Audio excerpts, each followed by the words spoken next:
नमस्कार, मैं हूं अमित पालेत। इस वक्त की बड़ी खबर, इस्लामाबाद में अमेरिका और ईरान के बीच 21 घंटे से जारी बातचीत फेल हो गई है और दोनों देशों का डेलीगेशन वापस लौट चुका है। वेंस ने कहा कि पूरी बातचीत के दौरान वो अमेरिकी राष्ट्रपति ट्रंप के साथ संपर्क में थे और उनके साथ करीब 1 दर्जन बातचीत भी हुई। साथ ही 1 दर्जन बार उन्होंने बातचीत की। लगातार वो अपडेट दे रहे थे। अमेरिकी रक्षा मंत्री, अमेरिकी विदेश मंत्री समेत पूरी अमेरिकी नेशनल सिक्योरिटी टीम के साथ संपर्क में थे। वेंस ने यह भी कहा कि वो ईरान को अपना फाइनल और बेस्ट ऑफर दे करके जा रहे हैं। अब ये ईरान पर है कि वो इसे एक्सेप्ट करता है या फिर नहीं। We were talking to the president consistently. I don't know how many times we talked to him, a half dozen times, a dozen times over the past 21 hours. We obviously also talked to Admiral Cooper, to Pete, to Marco, to the entire national security team. We talked to Scott Bessent a number of times. So look, we were constantly in communication with the team because we were negotiating in good faith. And we leave here with a very simple proposal, a method of understanding that is our final and best offer. We'll see if the Iranians accept it. Thank you. Islamabad में पाकिस्तान और Iran के बीच बातचीत fail हो गई है। JD Vance ने कहा कि इसके लिए ईरान को जिम्मेदार ठहराया और वहीं ईरान ने कोई भी समझौता नहीं हो पाने का पूरा ठीकरा अमेरिका पर ही फोड़ दिया। ईरान के विदेश मंत्रालय ने कहा कि अमेरिका के गैर कानूनी और गैर वाजिब मांग के कारण बातचीत नाकाम हुई है। ईरान के विदेश मंत्रालय ने यह भी कहा कि ईरान पर जंग थोपे जाने के 40 दिन बाद अविश्वास और शक के माहौल में ये बातचीत हुई। हमें ये उम्मीद नहीं करनी चाहिए कि एक राउंड की बातचीत में कोई समझौता हो जाएगा। और वहीं ईरान के रिवॉल्यूशनरी गार्ड ने तो अमेरिका को नीच, दुष्ट और बेईमान जैसे शब्दों से करार दिया। रिवॉल्यूशनरी गार्ड ने यह भी बयान जारी करके कहा कि अमेरिका जंग के मैदान में जो हासिल नहीं कर पाया वो बातचीत की टेबल पर हासिल करना चाहता था और इसीलिए ये बातचीत नाकाम रही। आईआरजीसी ने अपने स्टेटमेंट में क्या कहा है वो भी आपको बताते हैं। आईआरजीसी ने कहा है कि अमेरिका नीच, दुष्ट और बेईमान दुश्मन ने बातचीत के मेज पर वो हासिल करने की कोशिश की जो युद्ध के जरिए वो नहीं कर सकता था और ईरान ने इन शर्तों को अस्वीकार करने और अपने वतन की रक्षा की हर संभव तरीके से, चाहे सैन्य हो या फिर कूटनीतिक, जारी रखने का फैसला किया है। अमेरिका ने ईरान से समृद्ध यूरेनियम सौंपने और हॉर्मुज स्ट्रेट पर कंट्रोल छोड़ने की मांग की है। ईरान ने दोनों मांगों को खारिज कर दिया है। इस्लामाबाद टॉक नाकाम होने से पाकिस्तान को तगड़ा झटका लगा है। पाकिस्तान सीज फायर लागू कराकर पूरी दुनिया की वाहवाही लूटना चाहता था, लेकिन ना शहबाज शरीफ का मंसूबा पूरा हुआ और ना ही मुनीर का। जैसे ही बातचीत नाकाम हुई, पाकिस्तान के डिप्टी पीएम इशाक डार सामने आए, अंग्रेजी में लिखा हुआ बयान पढ़ा और यह कहा कि इलाके में शांति के लिए जरूरी है कि अमेरिका और ईरान के बीच सीज फायर जारी रहे। पाकिस्तान आगे भी दोनों देशों के बीच बातचीत की कोशिश करता रहेगा।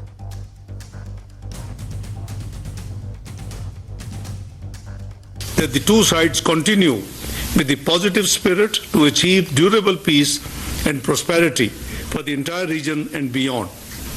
It is imperative that the parties continue to uphold their commitment to ceasefire.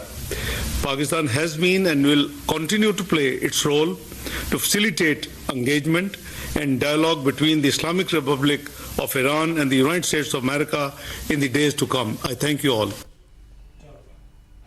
और बातचीत नाकाम हो चुकी है, लेकिन अमेरिका के राष्ट्रपति डोनाल्ड ट्रंप की ओर से अभी तक क्लियर नहीं हुआ है कि वो इस पर क्या बयान दे रहे हैं। लेकिन उन्होंने कहा है कि इस बातचीत के चाहे जो भी नतीजे हों, ये उन्होंने पहले कहा था कि उनके इस बातचीत के जो भी नतीजे हों, ईरान हार चुका है। ट्रंप ने कहा कि हॉर्मुज स्ट्रेट में बड़ी बड़ी नावें चल रही हैं। Yeah, I'm getting a lot of reports. They've been meeting for many hours, as you probably have noticed. We'll see what happens. Look, regardless, we win. Regardless what happens, we win. We've totally defeated that country. And so let's see what happens. Maybe they make a deal, maybe they don't. Doesn't matter. From the standpoint of America, we win. One of the things that's happening is that boats are sailing up and heading out to our country. Big, beautiful tankers, and we're loading them up with oil and gas and everything else. And it's a pretty beautiful thing to see. Trump Hormuz strait में नावें चलाने की बात कर रहे हैं। दरअसल इधर इस्लामाबाद में बात चल रही थी।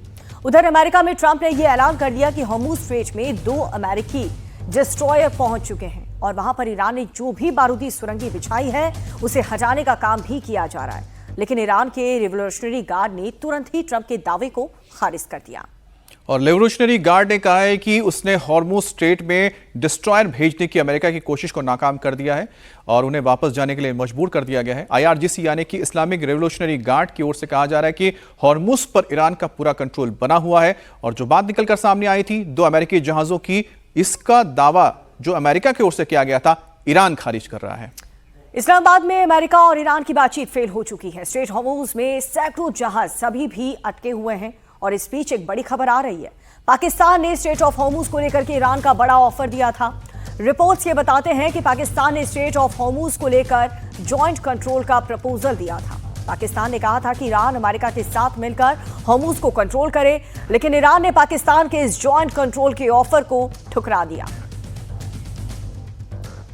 तो अमेरिका की क्या डिमांड? स्ट्रेट ऑफ हॉर्मुज पर जॉइंट कंट्रोल हो, लेकिन ईरान ये साफ मना कर रहा है। उसने कहा कि पूरा कंट्रोल सिर्फ और सिर्फ ईरान के पास ही रहेगा और साथ ही ईरान ने कहा कि लेबनान पर तुरंत हमले बंद होने चाहिए। इजराइल लगातार जो हमले कर रहा है वो बंद होने चाहिए और सीज फायर में लेबनान को भी इन्वॉल्व करना चाहिए, क्योंकि इजराइल हिजबुल्लाह पर लगातार अटैक कर रहा है और हिजबुल्लाह ने इस पूरे वॉर में, इस पूरे महायुद्ध में ईरान को बैक सपोर्ट किया और इसीलिए ईरान भी ये चाहता है कि हिजबुल्लाह पर हमले रुक जाएं।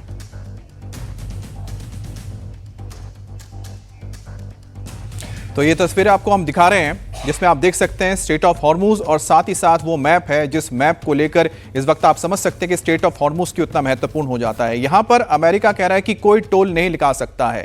यहां पर जो आवाजाही है पूरी तरह से सामान्य रहेगी जैसा 28 फरवरी 2026 से पहले की स्थिति थी। वही ईरान का कहना है कि अब स्थिति वैसी नहीं रहेगी जो 28 से पहले थी। अब यहां पर पूरी तरह से ईरान कंट्रोल रखेगा। यहां पर कौन सा जहाज जाएगा, कौन सा आएगा, ये IRGC यानी कि ईरान के सैनिक तय करेंगे और जो उन्हें पैसा नहीं देगा उनको यहां से जाने की इजाजत नहीं दी जाएगी। इस तरह की शर्त इस वक्त ईरान की ओर से है। बहरहाल इस बीच स्ट्रेट ऑफ हॉर्मुज से जुड़ी एक और बड़ी खबर आ रही है।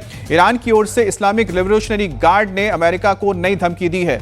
इस्लामिक रिवोल्यूशनरी गार्ड कोर ने चेतावनी दी है कि स्ट्रेट ऑफ हॉर्मुज से मिलिट्री जहाज को गुजरने की इजाजत नहीं है। अगर कोई भी वॉरशिप हॉर्मुज से आया तो उसे उड़ा दिया जाएगा। दरअसल कल अमेरिका ने यह दावा किया है कि उसके 2 वॉरशिप स्ट्रेट ऑफ हॉर्मुज में गुजर रहे थे, लेकिन ईरान ने अमेरिका के इस दावे को गलत बताया। IRGC ने यह कहा कि अमेरिकी युद्धपोत ने हॉर्मुज की तरफ बढ़ने की कोशिश की थी, लेकिन उसे वार्निंग दी कि अगर जहाज हॉर्मुज में आए तो 30 मिनट में उसे तबाह कर देंगे। IRGC की चेतावनी के बाद अमेरिकी वॉरशिप फौरन वहां से यू-टर्न लेकर चले गए।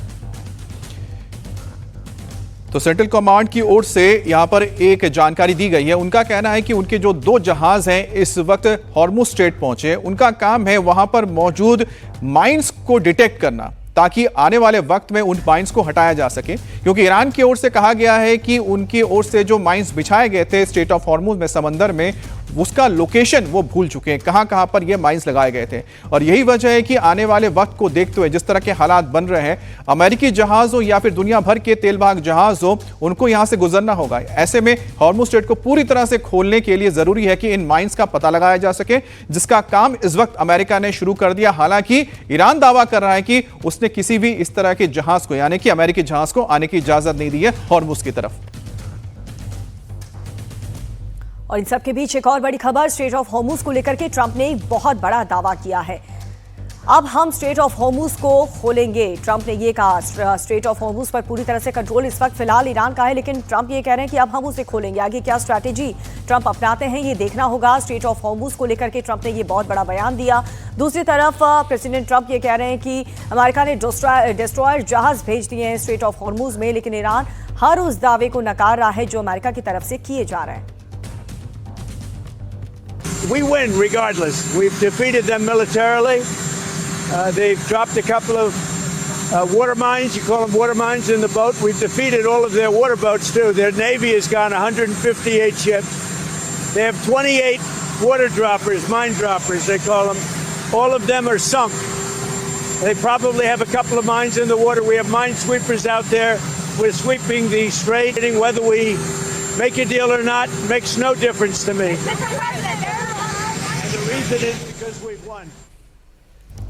और उधर इस्लामाबाद टॉक फेल होने के बाद से ईरान ने एक बड़ा आरोप लगाया है। ईरान के विदेश मंत्रालय ने कहा है कि ईरानी डेलीगेशन जो जान से मारने की धमकियां दी जा रही हैं। ईरानी विदेश मंत्रालय के प्रवक्ता इस्माइल बागई ने बताया है, उनके मुताबिक अमेरिकी पक्ष से जुड़े कुछ लोग ईरानी टीम को जान से मारने की धमकियां दे रहे हैं।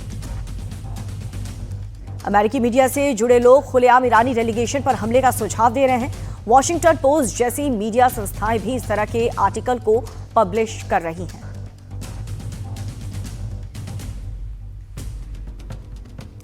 तो अमेरिका और ईरान के बीच जो पीस टॉक कल इस्लामाबाद में हुआ वो पूरी तरह से फेल हो गया। ईरान ने इस बीच एक बड़ा आरोप लगाया। ईरान के विदेश मंत्रालय की तरफ से ये कहा गया है कि उन्हें लगातार धमकियां मिल रही हैं। जो ईरानी डेलीगेशन वहां पर पहुंचा था उन्हें धमकियां मिल रही हैं, जान से मारने की धमकियां मिल रही हैं।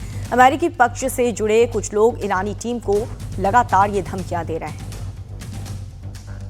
और अमेरिकी मीडिया से जुड़े लोग बताया जा रहा है कि खुलेआम ये धमकियां दे रहे हैं कि इस डेलीगेशन के ऊपर हमला किया जाए। वॉशिंगटन पोस्ट जैसी मीडिया संस्थाएं भी इस तरह के आर्टिकल को पब्लिश कर रही हैं। तो कुल मिलाकर कहीं ना कहीं एक कोशिश ये हो रही थी कि किसी तरह से बातचीत डिरेल हो जाए, जिसका जिक्र इस वक्त इस बयान के जरिए किया जा रहा है। वैसे बातचीत फेल होने के बाद अमेरिका ने ईरान पर नए हमले की तैयारी तेज कर दी है। बड़ी खबर है कि अमेरिका युद्ध के अगले राउंड के लिए फिर से हथियार जुटा रहा है। कई अमेरिकी C-17 ये एयरक्राफ्ट इस वक्त खाड़ी के देशों में पहुंच रहे हैं, यानी कि हथियार लेके पहुंच रहे हैं। कार्गो विमान इजराइल, जॉर्डन, सऊदी अरब और कुवैत के बीच लगातार उड़ान भर रहे हैं। पेंटागन पहले ही कह चुका है कि उसकी सेना तैयार रहेगी। बातचीत फेल होती है तो फिर ईरान पर एक बार फिर से कार्रवाई हो सकती है। और अब मिडिल ईस्ट में जिस तरह के हलचल हैं उसे देखकर लगता है कि सीज फायर कभी भी टूट सकता है और ईरान पर कभी भी हमला हो सकता है। तो C-17 इसके अलावा C-130J हरक्यूलिस एयरक्राफ्ट, ये दोनों ही ट्रांसपोर्ट एयरक्राफ्ट है जो लगातार विमान उड़ान भर रहे हैं। और साथ ही C-5 जैसे बड़े मालवाहक जहाज अमेरिकी सेना के वो इस वक्त खाड़ी के देशों की ओर उड़ान भरते हुए नजर आ रहे हैं, जिसका मतलब है कि इसके लिए चाहे वो रसद हो, चाहे वो हथियार हो या फिर गोला बारूद हो, वो जुटाया जा रहा है ताकि आने वाले वक्त में अगर जंग तेज होती है तो ऐसे में इनका इस्तेमाल किया जा सके। और इजराइल के बेन गुरियन एयरपोर्ट का वीडियो भी सामने आया है, जहां पर बेन गुरियन पर उतरी अमेरिकी रिफ्यूलिंग विमान। एक साथ कई अमेरिकी रिफ्यूलिंग टैंकर्स देखे गए हैं और इन तस्वीरों को देख करके ये साफ है कि अमेरिका की तरफ से क्या प्लानिंग आगे की हो रही है, क्या स्ट्रैटेजी अमेरिका अपनाने वाला है। ये युद्ध आने वाले दिनों में हो सकता है कि भीषण हो जाए, क्योंकि जो बातचीत अमेरिका ईरान के बीच हुई वो तो फेल हो गई। ऐसे में अगले ही दिन जो प्रैक्टिस अमेरिका की तरफ से की जा रही हैं, चाहे वो स्ट्रेट ऑफ हॉर्मुज़ पर पूरी तरह से कंट्रोल पाने के लिए हो या फिर ये टैंक्स का रिफ्यूल करना, ये बताता है कि ईरान पर आने वाले दिनों में अमेरिका हमले तेज कर सकता है। तो ये तस्वीर आप देख रहे हैं बेन गुरियन एयरपोर्ट है तल अवीव के पास, जहां पर आप 1 2 नहीं, आप गिनिए 1 2 3 4 5 6 7 8 9 10 11 12 करीबन दर्जन भर ये सभी अमेरिकी जहाज़ हैं। और बताया जा रहा है कि जो ये जहाज़ देख के भी लग रहा है कि रिफ्यूलर हैं, यानी कि इनमें तेल भरा होता है और जब फाइटर जेट्स उड़ान भर के लंबी दूरी तय करते हुए जाते हैं तो उस वक्त अगर उनको लगातार ऑपरेशन में रहना है, लगातार उनको हमले करते रहना है, तो उनको आसमान में ही तेल की ज़रूरत पड़ती है जो इन विमानों के ज़रिए उन पे ट्रांसफ़र की जाती है। तो जाहिर सी बात है कि ऐसे विमानों को लाने का मतलब है कि आने वाले वक्त में और ज़्यादा हवाई हमले हो सकते हैं अगर जैसे जंग की फिर से शुरुआत होगी। अमेरिकी खुफिया एजेंसी ने बड़ा खुलासा किया है। ईरान को गुपचुप तरीके से हथियार भेज रहा है चीन। ईरान को एयर डिफेंस सिस्टम भेज रहा है चीन। कई और देशों से हथियार भी मांग रहा है ईरान और मदद में आगे आते हुए चीन का नाम सबसे पहले सामने आ रहा है। एक तरफ रशिया की भी बात की जा रही थी, लेकिन अभी तक सैन्य कुछ ऐसे जो मदद है, सैन्य मदद रूस की तरफ से ईरान को नहीं मिली इस युद्ध के दौरान। लेकिन चीन का नाम अब सामने आ रहा है कि ईरान को गुपचुप तरीके से हथियार की सप्लाई चीन कर रहा है। कई डिफेंस सिस्टम भी चीन ईरान को भेज रहा है। और एक और बड़ी खबर आपको बता दें कि ट्रंप की चीन को वार्निंग दी गई है, इसकी भारी कीमत चुकानी पड़ेगी, क्योंकि लगातार चीन जो है इस वक्त ईरान को मदद कर रहा है।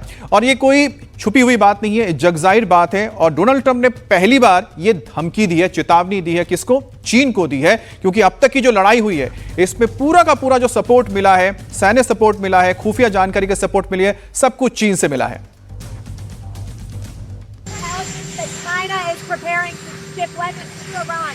Well, if China does that, China's going to have big problems, okay? तो ईरान को लेकर के नेतन्याहू का बड़ा बयान सामने आया है। ईरान में ऑपरेशन अभी खत्म नहीं हुआ है। बेंजामिन नेतन्याहू ने यह क्लियर कर दिया, ईरान में हमें अभी और भी काम करना है। तो इजराइल का स्टैंड क्लियर है। भले ही अमेरिका की तरफ से सीज फायर का ऐलान कर दिया और उसका पालन अभी फिलहाल हो रहा है। ईरान और अमेरिका ने अभी तक एक दूसरे पर कोई हमले नहीं किए, लेकिन दूसरी तरफ इजराइल जो कि ईरान का साथी है, लेबनान, उस पर लगातार हमले कर रहा है और दूसरी तरफ ईरान पर भी हमले करने की बात कही है। המערכה טרם הסתיימה, אבל כבר עכשיו אפשר לקבוע בבירור. अभियान अभी खत्म नहीं हुआ है, लेकिन ये साफ है कि हमने ऐतिहासिक उपलब्धियां हासिल की हैं। मैं याद दिलाना चाहता हूं कि हम पहले किस हालात में थे। ईरान ने हमें चारों तरफ से घेरने की कोशिश की थी। गजा में हमास, लेबनान में हिजबुल्लाह, सीरिया में असद शासन, इराक में मिलिशिया और यमन में हुती। खुद ईरान भी हमें जकड़ना चाहता था, लेकिन अब हम उन्हें दबा रहे हैं। उन्होंने हमें खत्म करने की धमकी दी थी और अब वे खुद बचने के लिए संघर्ष कर रहे हैं। हमने उन्हें कमजोर कर दिया है, लेकिन अभी हमें और काम करना बाकी है। लेबनान में इजराइल ने हमले जारी रखे हैं। लेबनान में मौजूद हिजबुल्लाह के ठिकानों को लगातार यहां पर निशाना बनाया जा रहा है। कफ्र किला, हरेश, रशाफ, इन वो इलाके पर आप देख रहे हैं किस तरह से इस वक्त इजराइल की ओर से हमले किए जा रहे हैं। तब तक ये हमले होते रहेंगे जब तक कि हिजबुल्लाह के ठिकानों को, हिजबुल्लाह की मारक क्षमता को कम करना दिया जाए, क्योंकि हिजबुल्लाह की ओर से लगातार इजराइल के उत्तरी इलाकों में रॉकेट दागे जाते हैं, मिसाइलें दागी जाती हैं और यही वजह है कि इस वक्त इजराइल का पूरा कह सकते हैं फोकस है और निगाहें उसकी है कि किस तरह से जो पूरा दक्षिणी लेबनान में एक छत्र राज्य यहाँ पर हिजबुल्लाह का, उसको कमजोर किया जाए।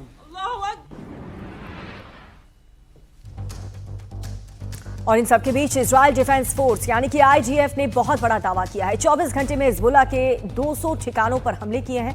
दक्षिण लेबनान में तबाह किए हिजबुल्लाह के कई ऐसे ठिकाने और इसके वीडियो भी आईडीएफ द्वारा रिलीज किए जा रहे हैं। और तबाही का ये मंजर आप देखिए, लेबनान में हिजबुल्लाह के ठिकानों को किस तरह से बर्बाद और तबाह इजराइल की डिफेंस फोर्स ने किया है। और लगातार ये हमले जारी रहेंगे जब तक उनकी सैन्य शक्ति खत्म नहीं हो जाती, क्योंकि नॉर्थ इजराइल और साउथ इजराइल हर तरफ हिजबुल्लाह ने हमले किए हैं, ताबड़तोड़ अटैक किए हैं, जिसका माकूल जवाब अब इजराइल भी दे रहा है।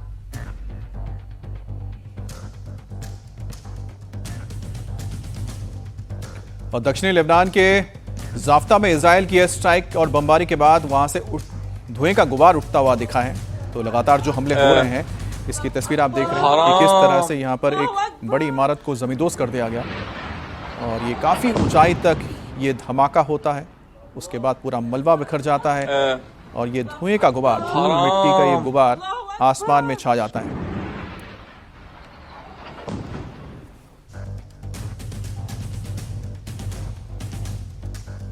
दक्षिण लेबनान के काना में भी बमबारी हुई है। रिहायशी इलाकों में इजराइल की एयर स्ट्राइक हमले में कई लोगों की मौत हुई है, कई घर तबाह हो चुके हैं। और इजराइल की तरफ से जो हमले अब तक हुए हैं उसमें लेबनान में 2020 लोगों के मारे जाने की खबर है और ये हमले अभी भी रुक नहीं रहे। बावजूद इसके पीस टॉक में ईरान ने इस बात का जिक्र किया कि इजराइल को तुरंत ही रोका जाए कि वो लेबनान पर हमले ना करें, लेकिन इजराइल ने मना कर दिया है। सीज फायर में लेबनान को इन्वॉल्व नहीं करेंगे और हमले यूं ही जारी रहेंगे।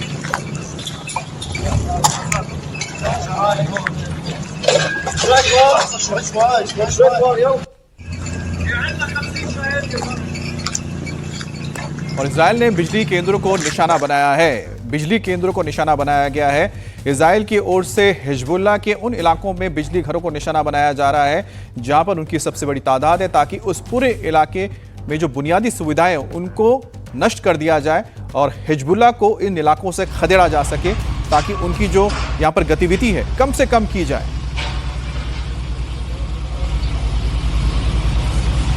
और आप इन तस्वीरों को देख सकते हैं, हर तरफ तबाही के मंजर हैं। सब कुछ आप देखिए, पूरा का पूरा ये इलाका खंडर में तब्दील हो चुका है। सिर्फ और सिर्फ मलबे आपको हर तरफ नजर आएंगे। और ये हालात हुए हैं लेबनान में तब जब इजराइल ने ये हमले किए। और लेबनान के बिंत जवेल में भयंकर गोलीबारी हुई है और हिजबुल्लाह और आईडीएफ के बीच ये आमने सामने की लड़ाई हो रही है। ये तस्वीरें आप देख रहे हैं, यहाँ पर हिजबुल्लाह के लड़ाके और इजरायली डिफेंस फोर्स के जवान आमने सामने आ गए और यहाँ पर भारी गोलाबारी हुई है।